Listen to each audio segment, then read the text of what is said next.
आजादी के 75 वर्षों की इस यात्रा का साक्षी बन रहा है। आजादी के इन 75 वर्षों को आत्मावलोकन करने का सौभाग्य हम सबको प्राप्त हो रहा है। इन 75 वर्षों में इस देश ने एक लंबी यात्रा तय की और जहां यह अवसर हम सबको 75 वर्षों की इस यात्रा का आत्मावलोकन करने का अवसर प्रदान कर रहा है, वहीं नए संकल्पों के साथ अमृत काल की एक नई कार्य योजना के साथ भी हमें आगे बढ़ने की नई प्रेरणा प्रदान कर रहा है। मैं इस अवसर पर देश की आजादी की अगुवाई करने वाले,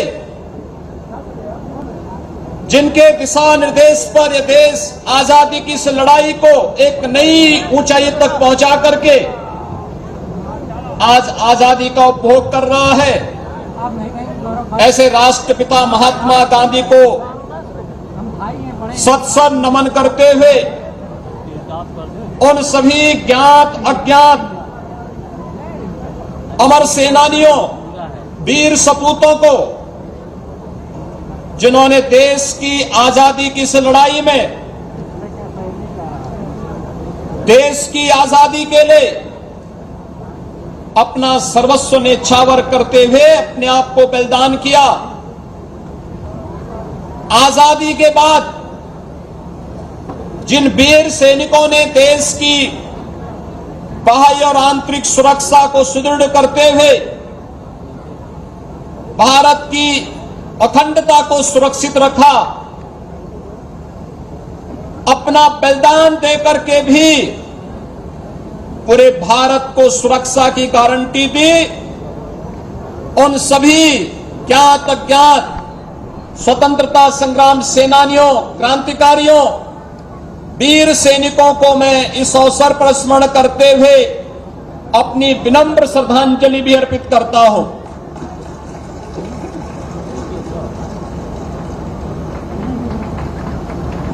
भाइयों बहनों, आजादी के अमृत महोत्सव के कार्यक्रम को आदरणीय प्रधानमंत्री जी ने आम जन को जोड़ करके एक राष्ट्रीय उत्सव बनाया है। ये राष्ट्रीय उत्सव जिसमें विगत 5 दिनों से विभिन्न कार्यक्रमों के साथ जुड़ने का अवसर हम सबको प्राप्त हुआ है। 11 अगस्त से 17 अगस्त के बीच आयोजित होने वाले आजादी के इस सप्ताह में आपने इन कार्यक्रमों को अवलोकन किया होगा।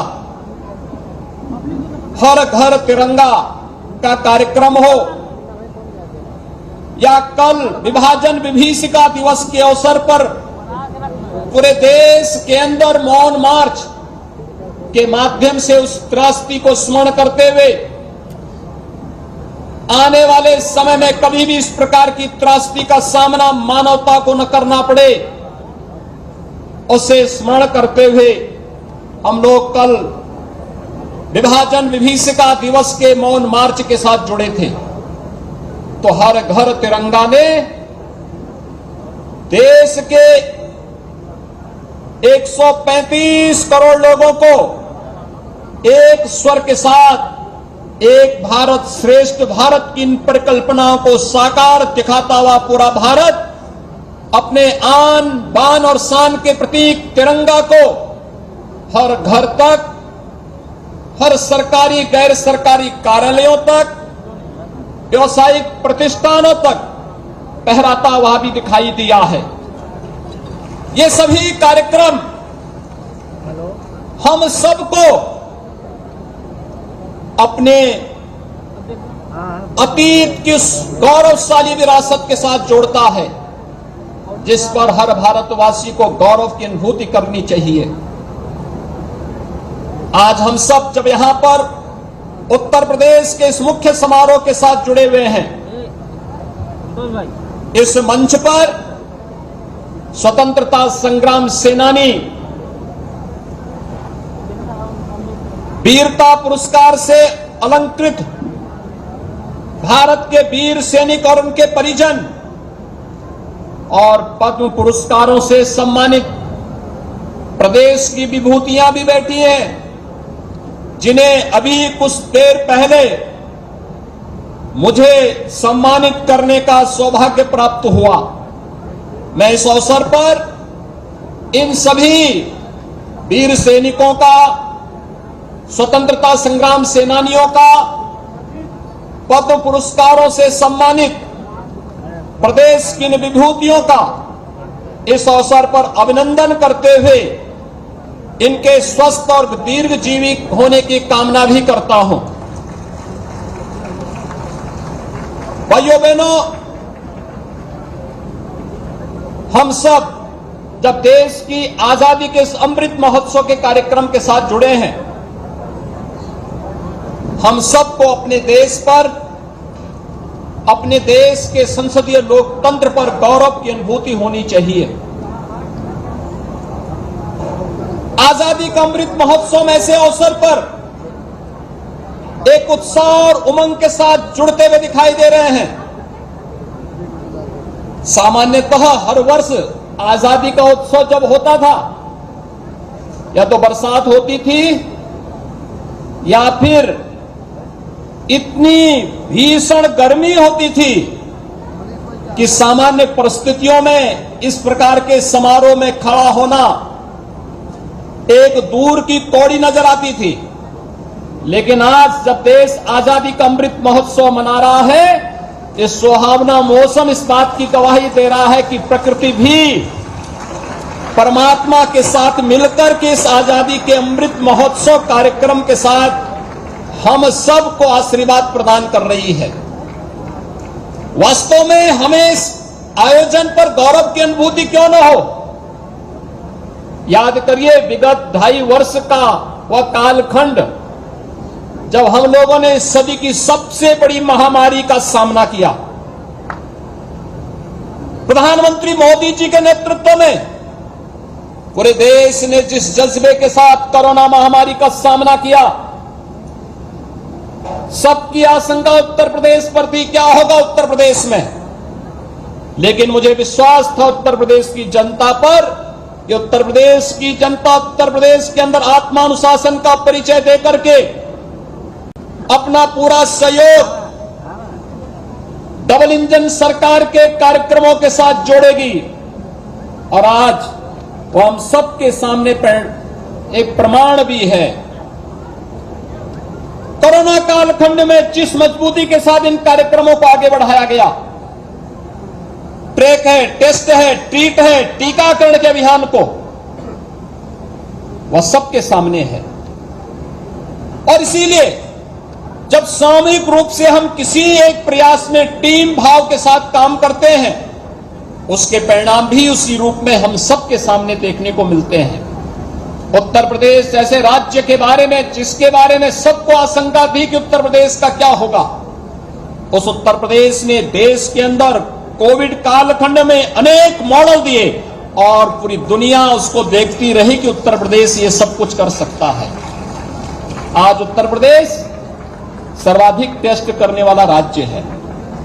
उत्तर प्रदेश सर्वाधिक टीकाकरण करने वाला राज्य है। उत्तर प्रदेश सर्वाधिक लोगों को निःशुल्क भोजन और राशन खाद्यान्न उपलब्ध कराने वाला राज्य भी है। और उत्तर प्रदेश सबसे बड़ी आबादी का राज्य होने के बावजूद हर जनपद में कोविड-19 के टेस्ट की सुविधा को उपलब्ध कराने वाला राज्य भी है। और जब कार्य होगा तो परिणाम भी सामने आएगा। विधानसभा सामान्य निर्वाचन 2022 में उत्तर प्रदेश के इतिहास में पहली बार हुआ है जब कोई सरकार 5 वर्ष का अपना सफलतम कार्यकाल के बाद फिर से रिपीट हुई हो, यह 37 वर्षों के बाद भी उत्तर प्रदेश की जनता को देखने को मिला है। और ये उत्तर प्रदेश के इतिहास में पहली बार हो रहा है कि कोई मुख्यमंत्री 5 साल का कार्यकाल अपना सफलतापूर्वक बिना डिगे बिना रुके अपने कार्यक्रम को आगे बढ़ाते हुए फिर से शपथ ग्रहण करके प्रदेश की जनता की सेवा के लिए फिर से खड़ा होकर के कार्य कर रहा हो, यह भी पहली बार देखने को प्राप्त हुआ है। भाइयों बहनों, आदरणीय प्रधानमंत्री जी ने देश को एक मंत्र दिया, सबका साथ, सबका विकास, सबका विश्वास और सबके प्रयास का। इस मंत्र को अंगीकार करते हुए हम लोगों ने उत्तर प्रदेश के अंदर सर्वसमावेशी, सर्वस्पर्शी और समग्र विकास के लिए जिस कार्य योजना को मजबूती के साथ आगे बढ़ाया है, आज उसके परिणाम भी हमारे सामने हैं। सेवा, सुरक्षा, सुशासन, ये हमारी प्राथमिकता है। ईज ऑफ लिविंग, ये डबल इंजन सरकार की विभिन्न योजनाओं का केंद्र बिंदु है। 5 वर्ष में 2,61,00,000 से अधिक परिवारों के पास उनका व्यक्तिगत शौचालय हो जाना, 43 लाख गरीबों को सिर ढकने के लिए छत उपलब्ध करवाने के क्रम में एक आवास उपलब्ध करवा देना, 1,50,00,000 से अधिक परिवारों को जिन्होंने आजादी के बाद भी कभी बिजली नहीं देखी थी, उनके घरों तक विद्युत के निःशुल्क कनेक्शन उपलब्ध करवाने के कार्यक्रम को आगे बढ़ा देना, कोरोना कालखंड में 15 करोड़ गरीबों को निःशुल्क खाद्यान्न उपलब्ध करवाने की कार्रवाई को आगे बढ़ाना हो, या 10 करोड़ गरीबों के बीच में उन्हें आयुष्मान भारत या मुख्यमंत्री जन आरोग्य योजना के माध्यम से स्वास्थ्य बीमा का कवर उपलब्ध करवाने का कार्यक्रम हो, या फिर आजाद भारत में आजादी के 70 वर्षों के बाद भी ईंधन के लिए भटकने वाले लोगों के लिए प्रधानमंत्री उज्ज्वला योजना के माध्यम से 1,70,00,000 परिवारों को प्रधानमंत्री उज्ज्वला योजना के निःशुल्क कनेक्शन उपलब्ध करवाने का कार्यक्रम, ये सभी सफलतापूर्वक प्रदेश के अंदर लागू किए गए। प्रदेश जो आस उत्तर प्रदेश की जनता की थी, एक सुदृढ़ कानून व्यवस्था के माध्यम से विकास परक माहौल बना करके सेक्टरवार आकर्षक नीतियों तथा भरोसेमंद अवस्थापना सुविधाओं की उपलब्धता के कारण आज पूरे देश और दुनिया का निवेश के ड्रीम डेस्टिनेशन के रूप में उत्तर प्रदेश उभरा है। राज्य सरकार के नियोजित प्रयासों के परिणाम स्वरूप ease of doing business ranking में प्रदेश देश के अग्रणी राज्यों में बना है। 2015-16 में उत्तर प्रदेश का स्थान 14वें स्थान पर था, आज Uttar Pradesh ease of doing business में देश के अंदर नंबर 2 स्थान पर है। 5 वर्ष के अंदर प्रदेश की जीडीपी को दोगुना करना और प्रति व्यक्ति आय को भी लगभग दोगुना करने में हमें सफलता प्राप्त हुई। तो माननीय प्रधानमंत्री जी के संकल्प कि भारत की अर्थव्यवस्था को $5 ट्रिलियन की इकोनॉमी के रूप में स्थापित करना है और आने वाले कुछ समय के अंदर भारत को दुनिया की एक महाशक्ति के रूप में स्थापित करना है, इस लक्ष्य को प्राप्त करने के लिए उत्तर प्रदेश ने भी आगामी 5 वर्ष की अपनी कार्य योजना को कि हम उत्तर प्रदेश की अर्थव्यवस्था को अगर विगत 5 वर्ष के अंदर कोरोना जैसी महामारी का सामना करते हुए हम लोगों ने उत्तर प्रदेश की अर्थव्यवस्था को दोगुना करने में सफलता प्राप्त की, तो अगले 5 वर्ष के अंदर उत्तर प्रदेश की अर्थव्यवस्था को 4 गुना करने यानी $1 ट्रिलियन की इकोनॉमी बनाने के बृहत लक्ष्य को लेकर के हम लोगों ने अपनी कार्य योजना को भी आगे बढ़ाना प्रारंभ कर दिया है।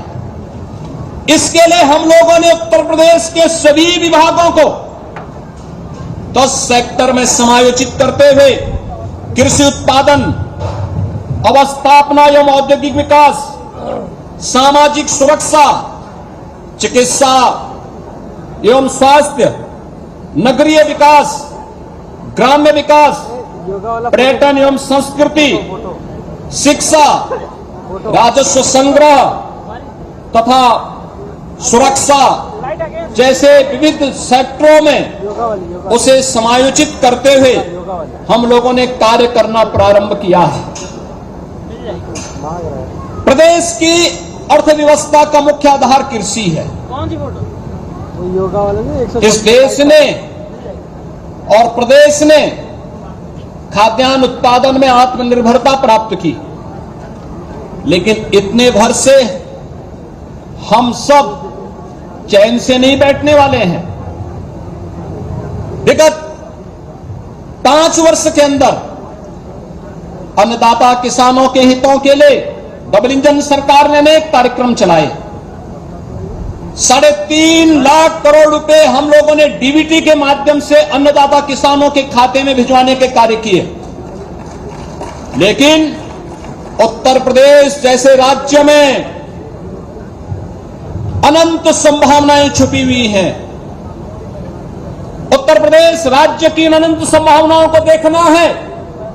आपने भी यहां पर देखा होगा, हमारे कलाकार जब अपनी प्रस्तुति यहां पर दे रहे थे, भोजपुरी के भी थे, अवधी भी थी, ब्रज भी थी और बुंदेलखंडी एक साथ जुड़ करके एक लघु भारत का दृश्य प्रस्तुत कर रही थी। भोजपुरी ठेठ ग्रामीण भारत की व्यवस्था का प्रदर्शन हम सबके सामने करती है। अवधी राम राज्य की परिकल्पना को साकार करने का एक संकल्प हम सबको प्रदान करती है। ब्रज भाषा हम सबको मातृभूमि के साथ अपनत्व का भाव जोड़ने के लिए एक स्नेह के बंधन के साथ जोड़ती है। तो भारत की आन बान और शान के प्रतीक बुंदेली संस्कृति भी ऐसे लगता, जब आला गाया जाता तो ऐसा न हो कि कहीं आपस में ही भिड़ जाएं। यह भी हम सबको देखने को मिला था और वही स्थिति आज यहां पर हम सब देख रहे थे। उत्तर प्रदेश के अंदर जो अनंत संभावनाएं छुपी हुई हैं, इन अनंत संभावनाओं को आगे बढ़ाने का एक अवसर हम सबके सामने आया है। प्रकृति और प्रगति में बेहतर समन्वय, प्रकृति और प्रगति में अनंत संभावनाओं को आगे बढ़ाने के लिए विगत 5 वर्ष के अंदर दशकों से लंबित उन सभी योजनाओं को, जो सिंचाई की परियोजनाएं लंबित थी, उन्हें हमने पूरा किया। 21 लाख हेक्टेयर से अधिक भूमि को सिंचाई की अतिरिक्त सुविधा उपलब्ध करवाई, लेकिन किसान की लागत कम हो, खेती की लागत कम हो, उत्पादन ज्यादा हो, फर्टिलाइजर, केमिकल और पेस्टिसाइड का उपयोग कम हो। हम फिर से कैसे इसे प्राकृतिक खेती के साथ जोड़ करके इसे आगे बढ़ा सकते हैं। आज प्राकृतिक खेती के लिए उत्तर प्रदेश ने अपने 32 जनपदों को, जिसमें पवित्र मां गंगा के तटवर्ती 27 जनपदों के साथ ही बुंदेलखंड के 7 जनपदों को प्राकृतिक खेती और तकनीक के साथ जोड़ने की कार्य योजना को प्रथम चरण में राज्य सरकार ने केंद्र सरकार के साथ मिलकर के लागू करने का काम किया है। और हम सब इस विश्वास के साथ कार्य कर रहे हैं कि आने वाले समय में उत्तर प्रदेश की वर्तमान अन्नदाता किसानों के द्वारा जो उत्पादन होता है, इसमें हम 4 गुना अधिक वृद्धि करने के लक्ष्य के साथ अपनी कार्य योजना को आगे बढ़ा रहे हैं। और प्राकृतिक खेती और तकनीक इस लक्ष्य को प्रदान करने में सफलतापूर्वक हमें आगे बढ़ाने का कार्य करेगा। प्रदेश के अंदर प्राकृतिक खेती के लिए गोवंश, भारतीय नस्ल का गोवंश महत्वपूर्ण भूमिका का निर्वहन करेगा और इसके लिए राज्य सरकार ने पहले से ही कार्य करना प्रारंभ किया। 6222 से अधिक निराश्रित गौ आश्रय स्थल वर्तमान में प्रदेश के अंदर कार्य कर रहे हैं। 10 लाख से अधिक निराश्रित गोवंश वर्तमान में इन गौ आश्रय स्थलों के माध्यम से उनका लालन पालन हो रहा है।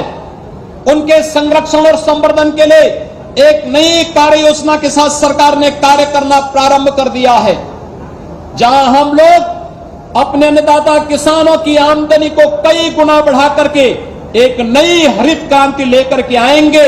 वहीं उत्तर प्रदेश के अंदर छिपी हुई अनंत संभावनाओं को आगे बढ़ाने के लिए प्रदेश में विगत 5 वर्ष के अंदर हम लोगों ने निवेश के बेहतरीन गंतव्य के रूप में उत्तर प्रदेश को जो स्थापित किया, लगभग 4 लाख करोड़ रुपए का निवेश हम लोगों ने प्रदेश में करने में जहां सफलता प्राप्त की, वहीं साथ ही साथ प्रदेश के परंपरागत उद्यम को प्रोत्साहित करने के लिए एक जनपद एक उत्पाद और विश्वकर्मा श्रम सम्मान के माध्यम से प्रदेश के कारीगर और हस्तशिल्पियों को प्रोत्साहित करने की एक कार्य योजना, जिसने उत्तर प्रदेश के एक्सपोर्ट को भी 88,000 करोड़ रुपए से बढ़ा करके 1,56,000 करोड़ रुपए तक पहुंचाने में महत्वपूर्ण भूमिका का निर्वहन किया है। प्रदेश में रोजगार और नौकरी की संभावनाओं को आगे बढ़ाने में हमें सफलता प्राप्त हुई। प्रदेश विगत 5 वर्ष के अंदर 5 लाख नौजवानों को सरकारी नौकरी प्रदान करने में सफल रहा। 1,61,00,000 नौजवानों को हमें रोजगार में विभिन्न प्रकार के रोजगार के साथ जोड़ने में सफलता प्राप्त हुई। तो 60 लाख से अधिक परंपरागत उद्यमी और हस्तशिल्पी और कारीगरों को स्वतः रोजगार के साथ जोड़ने में भी हमें सफलता प्राप्त हुई। आज प्रदेश डाटा सेंटर के एक नए हब के रूप में स्थापित हो रहा है। डिफेंस इंडस्ट्रियल कॉरिडोर के माध्यम से आज उत्तर प्रदेश देश की सुरक्षा व्यवस्था और रक्षा उत्पादन में आत्मनिर्भरता के लक्ष्य को प्राप्त करने की ओर आगे बढ़ रहा है। उभरते उद्यमियों को प्लग एंड प्ले की सुविधा देने के लिए आगरा, कानपुर और गोरखपुर में प्लेटेड फैक्ट्री कॉम्प्लेक्स की परियोजना को भी आज हम आगे बढ़ाने का कार्य कर रहे हैं। तो हम लोगों ने तय किया है कि 2023 के जनवरी-फरवरी माह में हम लोग global investor summit Uttar Pradesh के अंदर करके 10 लाख करोड़ रुपए के नए निवेश की संभावनाओं को उत्तर प्रदेश के अंदर ला करके उत्तर प्रदेश के अंदर रोजगार और स्किल डेवलपमेंट के नए कार्यक्रम के साथ हर परिवार के एक व्यक्ति को रोजगार के साथ जोड़ने के एक बृहद कार्यक्रम को आगे बढ़ाने का कार्यक्रम भी हम लोग आगे बढ़ाने का कार्य करेंगे। प्रदेश ने विगत 5 वर्ष के दौरान विभिन्न प्रकार की कनेक्टिविटी को बेहतर तरीके से आगे बढ़ाने का काम किया। आज उत्तर प्रदेश एक्सप्रेसवे के रूप में जाना जा रहा है। पूर्वांचल एक्सप्रेसवे और बुंदेलखंड एक्सप्रेसवे राष्ट्र को समर्पित हो चुका है। Gorakhpur link expressway, Ballia link expressway और गंगा एक्सप्रेसवे पर कार्य प्रगति पर है। इंटर स्टेट कनेक्टिविटी से जुड़ने वाले हमारे पड़ोसी मित्र राष्ट्र नेपाल हो या पड़ोसी राज्य बिहार, झारखंड, छत्तीसगढ़, मध्य प्रदेश, राजस्थान, हरियाणा, उत्तराखंड, इन सब के साथ उत्तर प्रदेश ने विगत 5 वर्ष के अंदर अपनी कनेक्टिविटी को 4 लेन के साथ जोड़ने का काम किया। ये सभी कार्यक्रम युद्ध स्तर पर आगे बढ़े हैं। उत्तर प्रदेश हर जिला मुख्यालय को 4 लेन की कनेक्टिविटी के साथ, हर तहसील और ब्लॉक मुख्यालय को 2 लेन की कनेक्टिविटी के साथ और हर गांव में भी बेहतर कनेक्टिविटी देने के लिए आज हम सब युद्ध स्तर पर जहां कार्य कर रहे हैं, तो मेट्रो जो आधुनिक पब्लिक ट्रांसपोर्ट की सुविधा है, उत्तर प्रदेश देश के अंदर सर्वाधिक शहर मेट्रो से जुड़े हुए हैं। 5 शहर वर्तमान में हमारे मेट्रो की सुविधा से जुड़े हुए हैं और छठे आगरा में भी मेट्रो युद्ध स्तर पर मेट्रो का कार्य चल रहा है। एयर कनेक्टिविटी उत्तर प्रदेश ने बेहतर की है। आज 9 एयरपोर्ट उत्तर प्रदेश के अंदर क्रियाशील हैं, जहां से 80 गंतव्यों के लिए वायु सेवा उत्तर प्रदेश वासियों को प्राप्त हो सकती है। 5 नए एयरपोर्ट हम बहुत शीघ्र उन्हें संचालित करने जा रहे हैं और उत्तर प्रदेश आने वाले कुछ ही समय के बाद 5 अंतर्राष्ट्रीय हवाई अड्डे वाला पहला राज्य देश का होगा, जहां पर 5-5 अंतर्राष्ट्रीय हवाई अड्डे होंगे। विद्युत उत्पादन में भी उत्तर प्रदेश ने एक नए लक्ष्य को प्राप्त करते हुए इस दिशा में विद्युत जनरेशन, ट्रांसमिशन और डिस्ट्रीब्यूशन के लक्ष्य को आगे बढ़ाते हुए 1,21,000 गांव ने, जिन्हें बिजली कभी आजादी के बाद भी नसीब नहीं हो पाई थी, उन गांवों तक बिजली पहुंचाने का काम किया। तो अब विद्युत वितरण में भी भेदभाव नहीं होता है। प्रदेश के सभी 75 जनपदों में जिला मुख्यालय को 24 घंटे, तहसील मुख्यालयों को 20 से 22 घंटे और गांव ग्रामीण क्षेत्र में 16 से 18 घंटे की अनवरत विद्युत आपूर्ति का काम आज प्रदेश के अंदर तेजी के साथ बढ़ाने का कार्य भी हम लोग आज प्रदेश के अंदर आगे बढ़ा रहे हैं। प्रदेश के अंदर हर एक तबके के हितों के लिए कार्य राज्य सरकार ने किया है, चाहे वह बेटियों के लिए मुख्यमंत्री कन्या सुमंगला योजना के माध्यम से उन्हें एक उज्जवल भविष्य की ओर अग्रसर करने के लिए 13 लाख बेटियों को वर्तमान में कन्या सुमंगला योजना का लाभ प्रदान किया जा रहा है। दहेज रहित विवाह हो, मुख्यमंत्री सामूहिक विवाह योजना के माध्यम से 2 लाख बेटियों की शादी मुख्यमंत्री सामूहिक विवाह योजना के माध्यम से संपन्न होती है। तो प्रदेश के अंदर छात्र छात्राओं को प्राप्त होने वाली स्कॉलरशिप को भी कई गुना बढ़ा करके अधिक से अधिक छात्र छात्राएं इसका लाभ ले सकें, इस दिशा में प्रदेश सरकार ने अपने कार्यक्रमों को आगे बढ़ाने का कार्य भी किया है। श्रमिकों के बच्चों के लिए और निराश्रित बच्चों के लिए आधुनिक और उत्तम शिक्षा की व्यवस्था हो। स्वर्गीय अटल बिहारी वाजपेयी जी के नाम पर अटल आवासीय विद्यालय 18 कमिश्नरी हेडक्वार्टर पर बनाने की कार्रवाई युद्ध स्तर पर चल रही है और हमारा प्रयास है 2023 में उनका सत्र भी प्रारंभ हो। यही नहीं, प्रदेश के अंदर ग्रामीण क्षेत्र में उन परिवारों को जो पुश्तैनी रूप से गांव में अपना मकान बना के रहते थे, लेकिन अगर कभी मकान किसी आपदा की चपेट में आ गया तो वे फिर से वहां पर मकान नहीं बना पाते थे, क्योंकि गांव का कोई दबंग, गांव का कोई व्यक्ति उस मार्ग में बाधक बनता था।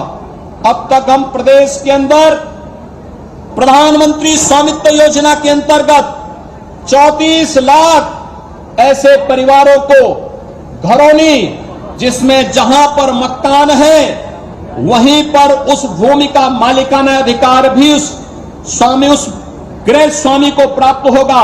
34 लाख ऐसे परिवारों को यह सुविधा वर्तमान में हम उपलब्ध करवाने का कार्य सफलतापूर्वक आगे बढ़ा चुके हैं। तो हमारी माताएं और बहनें आर्थिक रूप से स्वावलंबन की ओर अग्रसर हो, इसके लिए 10 लाख महिला स्वयंसेवी समूह प्रदेश के अंदर, जिसमें 1 करोड़ से अधिक माताएं बहनें इस अभियान के साथ जुड़ करके आर्थिक स्वावलंबन के मार्ग पर आगे बढ़ी हैं। इस कार्यक्रम को भी हम लोगों ने तेजी के साथ आगे बढ़ाने में सफलता प्राप्त की है। उत्तर प्रदेश आज आदरणीय प्रधानमंत्री जी के राष्ट्रीय शिक्षा नीति को लागू करने वाला अग्रणी राज्य है। माध्यमिक बेसिक शिक्षा हो या माध्यमिक, उच्च हो, व्यावसायिक हो या तकनीकी शिक्षा या चिकित्सा शिक्षा, हमने सफलतापूर्वक राष्ट्रीय शिक्षा नीति को लागू करते हुए अनेक ऐसे कार्यक्रम इस क्षेत्र में प्रारंभ किए हैं जो हमारे युवाओं के उज्जवल भविष्य के साथ उन्हें जोड़ते हैं, उनके स्किल डेवलपमेंट के लिए कार्य करते हैं, उन्हें आर्थिक स्वावलंबन की ओर अग्रसर करते हुए समाज और राष्ट्र की मुख्य धारा के साथ भी जोड़ने का कार्य कर रहे हैं। प्रदेश में वर्तमान में हम लोग अपने नौजवानों के लिए न केवल अच्छे और वर्ल्ड रैंकिंग में, ग्लोबल रैंकिंग में जिन संस्थाओं का अपना योगदान हो सकता है उसे आगे बढ़ाने का कार्य तो कर ही रहे हैं, साथ साथ उत्तर प्रदेश के नौजवानों को आधुनिक तकनीक के साथ जोड़ने के लिए 2 करोड़ नौजवानों को, अपने युवाओं को टैबलेट अथवा स्मार्टफोन वितरण की कार्रवाई को भी सफलतापूर्वक राज्य सरकार वर्तमान में आगे बढ़ाने का कार्य कर रही है। नए विश्वविद्यालयों की स्थापना का कार्य हो या फिर अत्याधुनिक सुविधाओं से युक्त अन्य संस्थाओं के निर्माण का कार्यक्रम, खेल प्रतिभाओं को प्रोत्साहित करने का कार्यक्रम हो या फिर अंतर्राष्ट्रीय और राष्ट्रीय प्रतिस्पर्धा में प्रदेश के खिलाड़ियों को प्रोत्साहित करने के लिए और उन्हें शासकीय सेवा में आसानी से स्थान प्राप्त हो सके, इसके लिए राज्य सरकार पूरी प्रतिबद्धता के साथ कार्य कर रही है। भाइयों बहनों, नगरीय विकास किसी भी अर्थव्यवस्था का एक आधार बनता है। प्रधानमंत्री जी के नगरीय विकास की सुविधाओं को आगे बढ़ाने के लिए स्मार्ट सिटी विजन को ध्यान में रखते हुए उत्तर प्रदेश देश का पहला राज्य है जिसने कन्वर्जन के माध्यम से इस दिशा में बेहतरीन कदम उठाए हैं। आज उत्तर प्रदेश के 17 नगर निगम स्मार्ट सिटी मिशन के साथ जुड़े हैं, जिनमें 10 केंद्र सरकार के सहयोग से और 7 पर राज्य सरकार स्वयं अपने स्तर पर कार्य कर रही है। तो पहली बार आपने देखा होगा ठेला, खोमचा, रेड़ी लगाने वाले पटरी व्यवसायियों के लिए भी कोई सरकार किसी एक बृहद कार्य योजना को सामने लेकर के आई है। और मुझे बताते हुए प्रसन्नता है कि उत्तर प्रदेश के अंदर 9 लाख पटरी व्यवसायी वर्तमान में प्रधानमंत्री स्वनिधि योजना के साथ जुड़ करके आर्थिक स्वावलंबन की दिशा में तेजी के साथ आगे बढ़ने का कार्य कर रहे हैं। नगरीय क्षेत्रों में बेहतरीन सुविधाएं उपलब्ध हो सके, वर्तमान में 100 नगर निकायों को नीति आयोग के साथ मिलकर के हम आकांक्षात्मक नगर निकाय के रूप में उन्हें विकास और आधुनिक सुविधाओं से युक्त करने की एक नई कार्य योजना को आगे बढ़ाने का कार्य कर रहे हैं। तो ग्रामीण क्षेत्र में भी राष्ट्रपिता महात्मा गांधी के ग्राम स्वराज की सुविधा, ग्राम स्वराज के सपने को साकार करने के कार्यक्रम को हम आगे बढ़ा रहे हैं। आज जब हम यहां विधान भवन के सामने प्रदेश के इस मुख्य समारोह में आजादी के अमृत महोत्सव कार्यक्रम के साथ जुड़े हैं, तो इस अवसर पर आजादी के 75 वर्षों के बाद पहला अवसर होगा जब ग्रामीण क्षेत्र में 7,500 अमृत सरोवरों पर भी आज भारत का आन बान और शान का प्रतीक तिरंगा फहराया गया और लगभग 58,000 ग्राम पंचायतों में नवनिर्मित ग्राम सचिवालयों में भी पहली बार भारत का आन बान और शान का प्रतीक तिरंगा फहराने का कार्य हर ग्राम पंचायत के अंदर भी संपन्न हुआ है।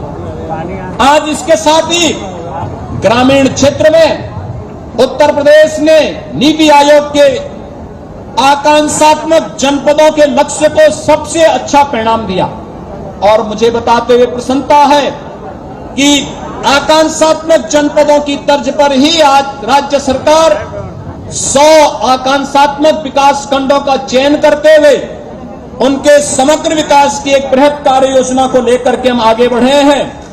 तो जल जीवन मिशन के अंदर प्रदेश के अंदर लाखों परिवारों तक हम लोगों ने शुद्ध पेयजल उपलब्ध कराया है और बहुत शीघ्र बुंदेलखंड और बिंद क्षेत्र जो हमेशा सूखा की मार झेलता था, वहां पर भी हम लोग हर घर नल योजना को पहुंचाने के एक बृहद कार्यक्रम को लागू करने की दिशा में आगे बढ़ चुके हैं। ये नया उत्तर प्रदेश है। यह उत्तर प्रदेश अपनी विरासत पर गौरव की अनुभूति करता है। दिव्य और भव्य कुंभ 2019 दुनिया के लिए आकर्षण का केंद्र बना था। और यही नहीं, आज भव्य और दिव्य काशी विश्वनाथ धाम हम सबके सामने है। इसी तर्ज पर प्रदेश ने अयोध्या में मर्यादा पुरुषोत्तम भगवान श्री राम के पावन धाम को भी विकसित करने की एक बृहद कार्य योजना को आगे बढ़ाने का कार्य किया है। ब्रज भूमि के समग्र विकास के कार्यक्रम को हम आगे बढ़ा रहे हैं। यही नहीं, नैमिषारण्य भारत के वैदिक और पौराणिक ज्ञान की आधार भूमि, नैमिषारण्य के समग्र विकास के कार्यक्रम को भी हम आगे बढ़ाने का कार्य कर रहे हैं। सुखतीर्थ हो, बिंद धाम हो, या फिर बुंदेलखंड के पौराणिक और आजादी की लड़ाई में योगदान देने वाले उन किलों के संरक्षण के साथ साथ उन्हें पर्यटन के बेहतरीन डेस्टिनेशन के रूप में विकसित करने की कार्य योजना को भी आगे बढ़ाने का कार्यक्रम राज्य सरकार तेजी के साथ आगे बढ़ाने का कार्य कर रहा है। भाइयों बहनों, उत्तर प्रदेश जैसे राज्य में एक जनपद एक मेडिकल कॉलेज के लक्ष्य को प्राप्त किया जा सके, आज उस दिशा में तेजी के साथ हम आगे बढ़ चुके हैं। प्रदेश के अंदर संचारी रोग नियंत्रण के कार्यक्रम को तेजी के साथ आगे बढ़ाते हुए हम लोगों ने प्रदेश के अंदर कालाजार पर नियंत्रण कर लिया है। मलेरिया और दिमागी बुखार पर नियंत्रण करने की दिशा में राज्य सरकार तेजी के साथ आगे बढ़ चुकी है और आने वाले समय में प्रदेश के सभी 75 जनपदों में निःशुल्क डायलिसिस की सुविधा डबल इंजन की सरकार प्रदान करने जा रही है। प्रदेश के अंदर हम लोग राज्य कर्मचारियों को और उनके आश्रितों को कैशलेस चिकित्सा योजना के अंतर्गत हम आप इस सुविधा प्रदान कर चुके हैं। तो प्रदेश के अंदर हम लोगों ने विभिन्न प्रकार के उन कार्यक्रमों को भी आगे बढ़ाने का कार्य किया है जो राज्य को नए भारत के नए उत्तर प्रदेश के रूप में स्थापित कर सकता है। आज प्रदेश ने अपराध और अपराधियों के प्रति जीरो टॉलरेंस की जिस नीति को अपनाया है उसकी सर्वत्र सराहना हुई है। हम सब जानते हैं ये तब संभव हो पाया जब हम लोगों ने ईमानदारी के साथ भर्ती की प्रक्रिया को आगे बढ़ाया। 1,54,000 पुलिस कार्मिकों की भर्ती, उनको आधुनिक ट्रेनिंग देना। उत्तर प्रदेश में हम लोगों ने पहली बार पुलिस और फॉरेंसिक इंस्टीट्यूट की स्थापना की, 7 लैब की स्थापना जगह जगह हुई और उसका परिणाम है आज उत्तर प्रदेश की कानून व्यवस्था देश के अंदर नजीर बनी हुई है। आज उत्तर प्रदेश उन पेशेवर माफिया और अपराधियों का जिन कभी अपनी धमक से राज्य की व्यवस्था को फीका करते थे, आज उनकी 3,000 करोड़ रुपए से अधिक की अवैध संपत्ति को भी जब्त करने का कार्य होता है। और उत्तर प्रदेश के अंदर कानून का राज है। भारत के संविधान के मुताबिक व्यवस्था प्रत्येक नागरिक को बिना भेदभाव के सुरक्षा की गारंटी देगा। इस बात की गारंटी देने वाला राज्य उत्तर प्रदेश बड़े गर्व के साथ अपने बहादुर जवानों को आगे बढ़ाने का कार्य भी करता है।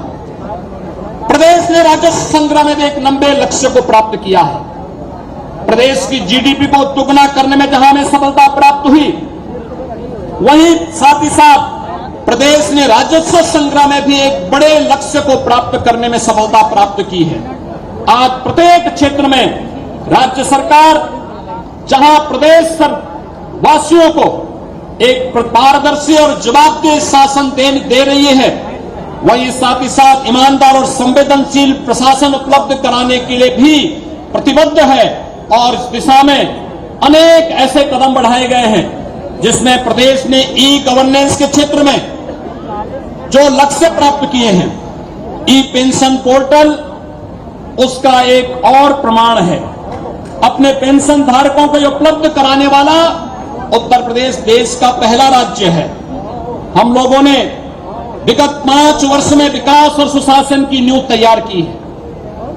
आगामी 5 वर्ष प्रगति और समृद्धि की एक भव्य इमारत प्रदेश की आकार लेगी। यह भव्य जो इमारत होगी, ये नए भारत का एक नया उत्तर प्रदेश होगा। और नए भारत के इस नए उत्तर प्रदेश के लिए आजादी के अमृत महोत्सव के कार्यक्रम के साथ जुड़ने का ये संकल्प हम सबको प्राप्त हो रहा है।